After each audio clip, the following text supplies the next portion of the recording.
Live from downtown Detroit, Local 4 News at 11 starts now. New information tonight on the unprecedented raid of former President Trump's Mar-a-Lago home. An unsealed warrant reveals some of the documents taken by the FBI are labeled top secret. The warrant says the FBI agents were looking for national defense information and found highly classified documents. Yeah, agents removed 11 sets of classified documents, 27 boxes, 2 binders of photos, and 1 handwritten note. A Florida judge unsealed documents related to Monday's search at former President Trump's Mar-a-Lago residence. According to the property receipt, the FBI recovered 11 sets of classified documents, including some marked top secret and SCI, or sensitive compartmented information. These types of classification are among the nation's most highly sensitive. They are conducting an independent investigation, following the law, protecting our classified information as they would for anyone, whether that was a member of Congress, whether it's a staff person, whether it's a former president. But Donald Trump's allies claim he didn't have classified documents at Mar-a-Lago because he declassified documents before leaving the White House. Trump said his team had been cooperating with federal investigators and that agents didn't need to seize anything. The unsealed documents outline 3 federal crimes that the Justice Department is looking at as part of its investigation. They include possible violations of the Espionage Act, obstruction of justice, and criminal handling of government records. Friday morning, Republicans expressing how they felt about what they called the FBI's raid. The FBI raid of President Trump is a complete abuse and overreach of its authority. Also, during the search on Monday, agents found a document about pardoning Roger Stone, a Trump ally who was convicted in 2019 of lying to Congress during its probe of potential Russian interference in the 2016 election. Now, tonight we're talking with an expert trying to put into context what federal agents took out of Mar-a-Lago. Our Mara McDonald spoke with former U.S. Attorney Matthew Schneider. And Mara, of everything that was removed from Mar-a-Lago, what does Schneider see as most concerning?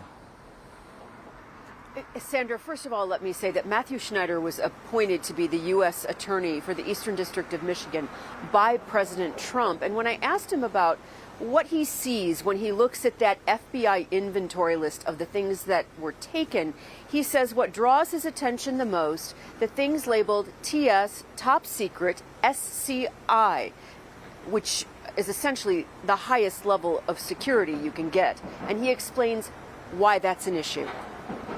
This is not just about National Archives material. This is about defense documents. On that inventory list, the FBI submitted showing what agents removed from the president's home in Palm Beach.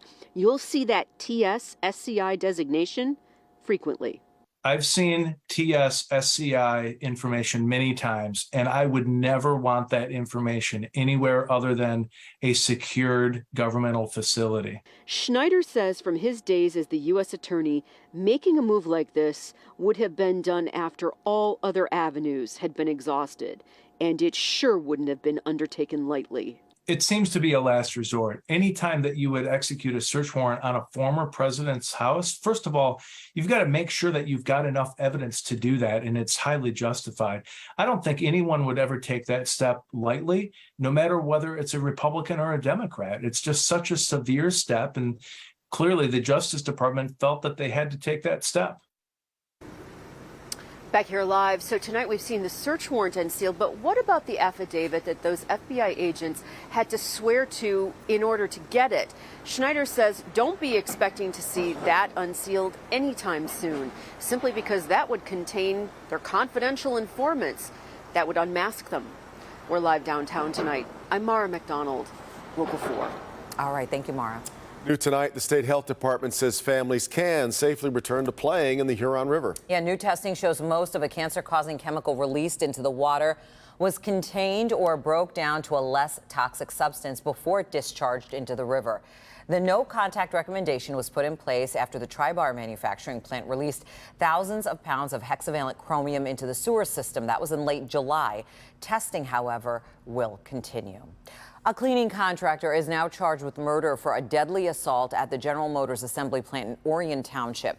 Gregory Robertson died of multiple blunt force injuries. He was working with the 48-year-old suspect early yesterday morning in a dock area when the assault happened. A suspect is being held at the Oakland County Jail and is expected to go before a judge tomorrow morning.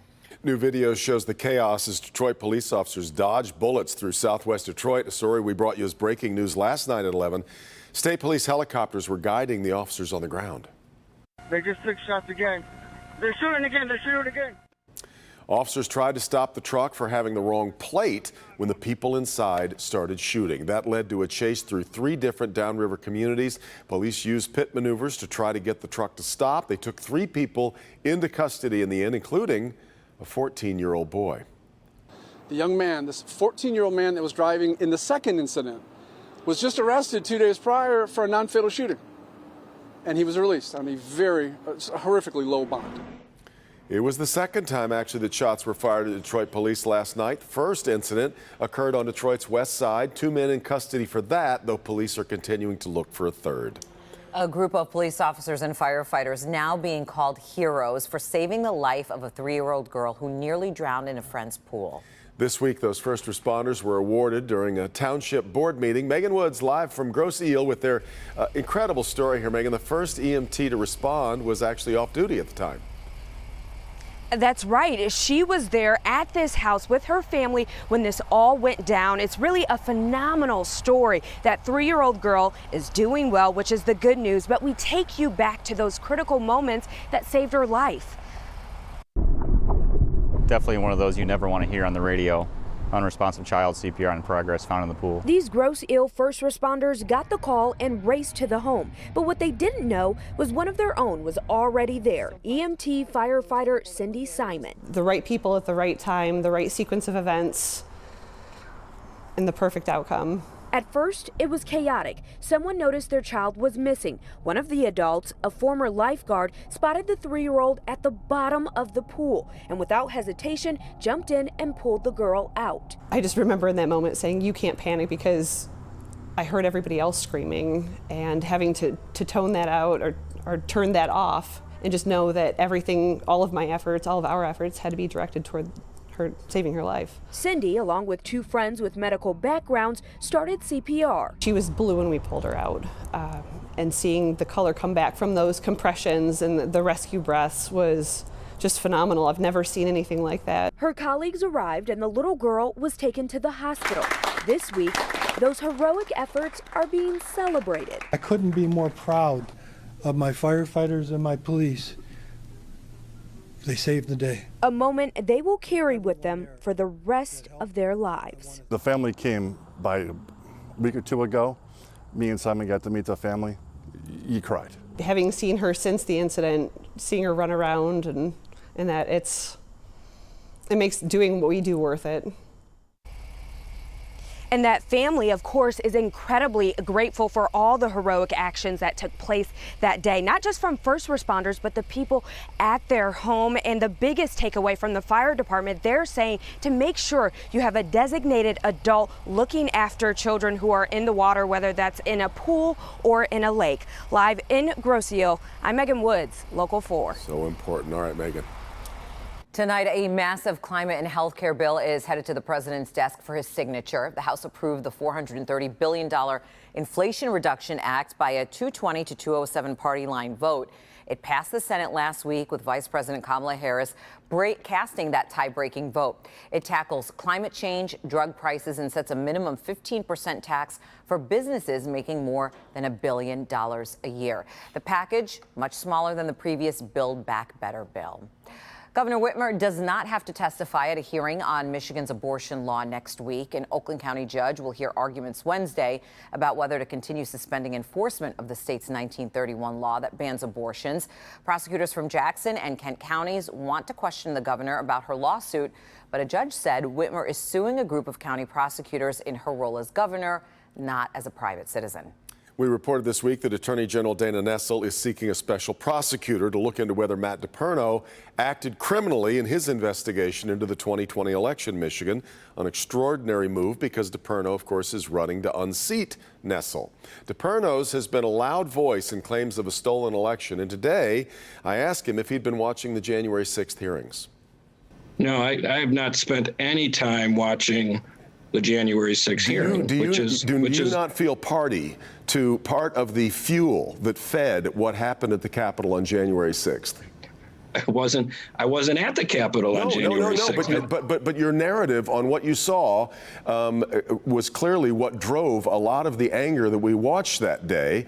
Unfounded as it may be to most of us who've covered these elections, you feel well, no you culpability in what happened. You can't put that on me, and I think that's a ridiculous statement, quite frankly, to make. And we, of course, talked about many other topics, including the Attorney General's decision on seeking a special prosecutor and about those tabulators that DePerno and his team somehow managed to obtain. You'll see it all Sunday morning at 10 on Flashpoint.